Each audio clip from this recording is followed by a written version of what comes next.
उत्तराखंड में सैकड़ों गांव पलायन की वजह से खाली हो चुके हैं। युवा वर्ग रोजगार की तलाश में शहरों की ओर रुख कर रहा है। ऐसे में सरकार स्वरोजगार पर युवाओं को आकर्षित करने की कोशिश कर रही है।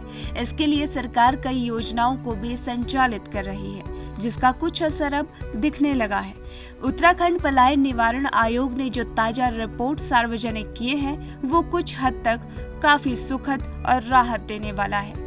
पलायन आयोग की माने तो उत्तराखंड में स्वरोजगार बढ़ने से दूसरे राज्य की ओर बढ़ते युवाओं के कदम थमे हैं। ऐसे में स्वरोजगार से जुड़ी योजनाएं दंश बन चुकी पलायन पर मरहम का काम कर रही है। तो सबसे बड़ा फर्क ये आ रहा है कि अब जो पलायन है वो जनपद के अंदर है या कम से कम राज्य के अंदर है। राज्य के बाहर जो जा रहे थे वो काफ़ी कम हो गया। इस प्रदेश को पलायन रोकने में स्वरोजगार ही आगे ले जाएगा। जो हमारे पहाड़ के अंदर जो छोटे कस्बे थे वो शहर बनते जा रहे हैं। आप श्रीनगर ले लीजिए, आप सतपुली ले लीजिए, आप थल ले लीजिए, पिथौरागढ़, बागेश्वर, चंपावत, लोहाघाट, ये बड़ी बड़ी ये छोटे छोटे गांव होते थे, छोटे छोटे कस्बे होते थे, अब ये बड़े होते जा रहे हैं। तो इससे ये अपने और आकर्षित कर रहे हैं और यहाँ पर रोजगार की सुविधाएं उपलब्ध हो रही। उत्तराखंड में मौजूदा धामी सरकार ने इस बार अपने बजट में स्वरोजगार को सबसे ज्यादा फोकस किया है, ताकि युवा न केवल रोजगार पाएं बल्कि रोजगार देने वाले भी बने। आइए एक नजर में जानते हैं कि स्वरोजगार के लिए सबसे महत्वपूर्ण सेक्टर और योजनाएं कौन सी है, जिस पर सरकार सबसे ज्यादा फोकस कर रही है। पर्यटन, कृषि, उद्यान और ऊर्जा जैसे सेक्टर में स्वरोजगार की संभावनाएं बढ़ी हैं। राज्य में 77,407 करोड़ के बजट में स्वरोजगार के लिए विशेष वित्तीय प्रावधान किए गए हैं।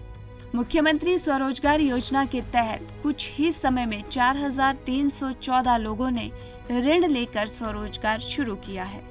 योजना में 40 करोड़ का बजट राज्य सरकार की ओर से रखा गया।